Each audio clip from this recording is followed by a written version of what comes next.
सोचिए जरा, एक ऐसी पनडुब्बी जो पिछले 5 सालों में सिर्फ एक बार ही समुद्र की सतह पर आई हो, जो हमेशा अंधेरे समंदर की गहराइयों में छुपी रहती हो, ना किसी को दिखती हो, ना किसी को पता चलता हो कि वह इस वक्त कहाँ है। क्या यह कोई सुपर सीक्रेट हथियार है? क्या यह किसी देश की सबसे खतरनाक सैन्य ताकत है, या फिर यह सिर्फ एक अफवाह है जिसे सच मान लिया गया है? आज की इस वीडियो में हम आपको बताएंगे इस रहस्यमयी पनडुब्बी की पूरी सच्चाई, इसके पीछे छुपा राज और वो फैक्ट्स जो शायद आपने पहले कभी नहीं सुने होंगे। इस वीडियो को अंत तक जरूर देखिए, क्योंकि आखिरी सच आपको हैरान कर देगा।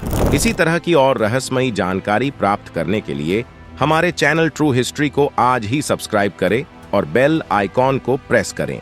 अक्सर लोग रूस को सिर्फ एक पुरानी सुपर पावर समझकर नजरअंदाज कर देते हैं, लेकिन इतिहास गवाह है कि जब भी रूस ने हथियार बनाए हैं, उसने दुनिया की रणनीति ही बदल दी है। सोवियत दौर से लेकर आज तक, चाहे बात टैंकों की हो, हाइपरसोनिक मिसाइलों की हो या परमाणु पनडुब्बियों की, रूस ने हमेशा ऐसे सिस्टम बनाए हैं जो सिर्फ ताकत दिखाने के लिए नहीं, बल्कि जरूरत पड़ने पर पूरी वैश्विक व्यवस्था को रोक देने की क्षमता रखते हैं। रूस दिखावे में भरोसा नहीं करता, वह ऐसे हथियार तैयार करता है जो आखिरी विकल्प बन सकें। इसी सोच से जन्म हुआ बेलगोर्ड का। अगर बेलगोर्ड के आकार की बात करें तो यह किसी भी आम पनडुब्बी से कई गुना बड़ी है। इसकी लंबाई लगभग 184 मीटर है, यानी लगभग एक फुटबॉल मैदान जितनी। ऊंचाई करीब 15 मीटर और वजन लगभग 3000 टन के आसपास माना जाता है। इसका ढांचा इतना विशाल है कि इसके अंदर एक मिनी सबमरीन और कई अत्याधुनिक अंडरवाटर ड्रोन तक रखे जा सकते हैं। लेकिन जो चीज इसे सबसे ज्यादा खतरनाक बनाती है वह इसका साइज नहीं, बल्कि इसकी खामोशी है। समुद्र के नीचे यह इतनी चुपचाप चलती है कि कई आधुनिक सोनार सिस्टम भी इसे पहचान नहीं पाते। इसी वजह से नाटो देशों में इसे इनविजिबल हंटर, यानी दिखाई न देने वाला शिकारी कहा जाता है। इस पनडुब्बी से जुड़ा पूरा प्रोजेक्ट सालों तक दुनिया की नजरों से दूर रखा गया। इसे कहां बनाया गया, कैसे टेस्ट किया गया, किन मिशनों पर भेजा गया, इन बातों की जानकारी आज भी बहुत सीमित है। हैरानी की बात यह है कि रूसी नौसेना के कई सीनियर अफसरों को भी इसकी पूरी तकनीकी डिटेल नहीं दी गई। वजह साफ है, क्योंकि यह सिस्टम सीधे एक ही व्यक्ति के आदेश पर काम करता है, व्लादिमीर पुतिन। अब बात करते हैं उस हथियार की जिसने इस पनडुब्बी को और भी ज्यादा खतरनाक बना दिया है, पोसेडॉन। यह कोई साधारण टॉर्पीडो नहीं, बल्कि एक खास तरह का न्यूक्लियर वेपन है।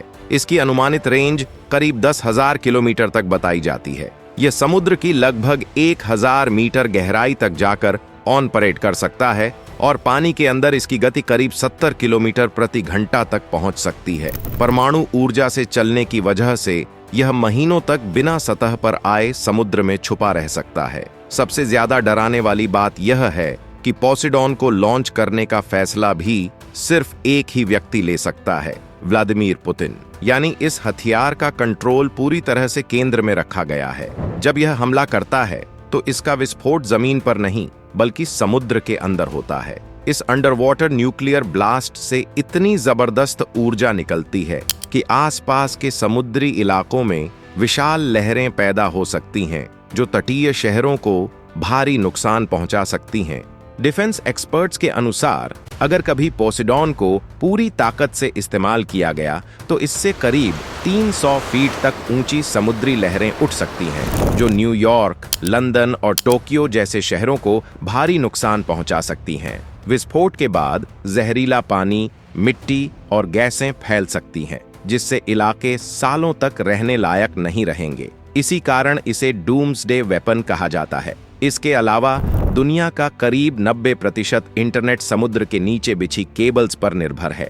रिपोर्ट्स में दावा किया गया है कि बेलगोर्ड इन केबल्स को नुकसान पहुंचा सकती है। 2021 में नॉर्वे और ब्रिटेन में इंटरनेट बाधित होने पर इसी तरह के शक जताए गए थे। इस पनडुब्बी में हाईटेक जासूसी सिस्टम, अंडरवाटर रोबोट और सीक्रेट मिशन मॉड्यूल भी मौजूद हैं। इसके कुछ हिस्से इतने गोपनीय हैं कि आम नाविकों को भी उनकी जानकारी नहीं दी जाती। कई अमेरिकी डिफेंस एक्सपर्ट्स मानते हैं कि बेलगोर्ड रूस की अल्टीमेट इंश्योरेंस पॉलिसी है। इसका मकसद युद्ध छेड़ना नहीं, बल्कि दुश्मन के मन में हमेशा डर बनाए रखना है। इसका सिर्फ अस्तित्व ही पूरी दुनिया की राजनीति पर एक अदृश्य दबाव बनाता है। कोई भी देश इसे उकसाना नहीं चाहता, क्योंकि सब जानते हैं कि अगर यह कभी एक्टिव हुई तो वह सिर्फ एक हमला नहीं होगा, बल्कि पूरी मानव सभ्यता के लिए एक चेतावनी होगी। अगर आपको लगता है कि यह पनडुब्बी आम समुद्री इलाकों में घूमती रहती है, तो आप सच्चाई से बहुत दूर हैं। इसका असली ठिकाना है आर्कटिक, जहां मोटी बर्फ की चादरें होती हैं, महीनों तक अंधेरा छाया रहता है और दुनिया की सबसे ताकतवर नौसेनाओं की नजर भी कमजोर पड़ जाती है। यहीं से बेलगोर्ड चुपचाप अपने मिशन पर निकलती है और यहीं वापस गुम हो जाती है।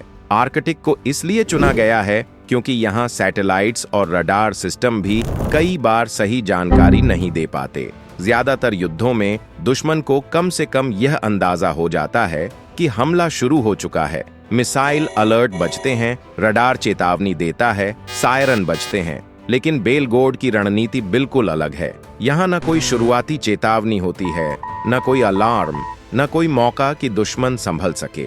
जब तक सामने वाला समझ पाता है कि कुछ गलत हो रहा है, तब तक सब खत्म हो चुका होता है। इसीलिए कई अमेरिकी रणनीतिक विश्लेषक कहते हैं, this is not a weapon of war, this is a weapon of inevitability. यानी यह हथियार लड़ाई के लिए नहीं, बल्कि तयशुदा अंत के लिए बनाया गया है। रूस के लिए पोसिडॉन सिर्फ एक मिसाइल नहीं है, बल्कि एक सोच है, एक सिद्धांत है। इसका सीधा मतलब है, अगर रूस कभी खत्म हुआ तो उसका दुश्मन भी बच नहीं पाएगा। इसी कारण इसे सेकंड न्यूक्लियर डिटरेंट भी कहा जाता है। यहाँ कोई लंबा युद्ध नहीं होगा, कोई महीनों चलने वाली लड़ाई नहीं होगी, सिर्फ एक आखिरी फैसला और सब खत्म। नाटो के पास दुनिया की सबसे ताकतवर एयरफोर्स है, बेहतरीन मिसाइल डिफेंस सिस्टम है और आधुनिक रडार नेटवर्क है। लेकिन एक कमजोरी आज भी बनी हुई है, समंदर के नीचे की पूरी सुरक्षा। और बेलगोर्ड ठीक वहीं हमला करती है जहां नाटो सबसे कमजोर है। अगर कभी व्लादिमीर पुतिन सिर्फ एक आदेश दे दें तो बिना किसी चेतावनी के यह पनडुब्बी एक्टिव हो सकती है। न संसद की बहस, न मीडिया की खबर, बस एक कोड और समंदर युद्ध का मैदान बन जाएगा। बेलगोर्ड की ताकत यह है कि यह दुश्मन को सोचने का मौका नहीं देती। अब समुद्र सुरक्षा नहीं, हथियार बन चुका है। इसका सबसे बड़ा असर बम से नहीं, बल्कि डर से होता है। शेयर मार्केट घबराता है, सरकारें सतर्क हो जाती हैं और दुनिया डिफेंस मोड में चली जाती है। इसे रोकना आसान नहीं है, क्योंकि यह उस जगह काम करती है जहां टेक्नोलॉजी भी कमजोर पड़ जाती है। एक छोटी सी गलती पूरी दुनिया के लिए खतरा बन सकती है। यह ध्यान रखना जरूरी है कि बेलगोर्ड और पोसाइडन से जुड़ी कई बातें मीडिया रिपोर्ट्स और एक्सपर्ट्स के अनुमान पर आधारित हैं। 300 फुट की सुनामी, इंटरनेट केबल काटने या पूरी तरह एक व्यक्ति के कंट्रोल जैसे दावों की अभी तक कोई आधिकारिक पुष्टि नहीं हुई है, क्योंकि यह एक गोपनीय सैन्य प्रोजेक्ट है। इसकी पूरी जानकारी सार्वजनिक नहीं की जाती, इसलिए इन बातों को पक्की सच्चाई नहीं, बल्कि संभावनाओं के रूप में देखना चाहिए। अगर आपको यह वीडियो पसंद आया हो तो लाइक, शेयर और सब्सक्राइब करना न भूलें।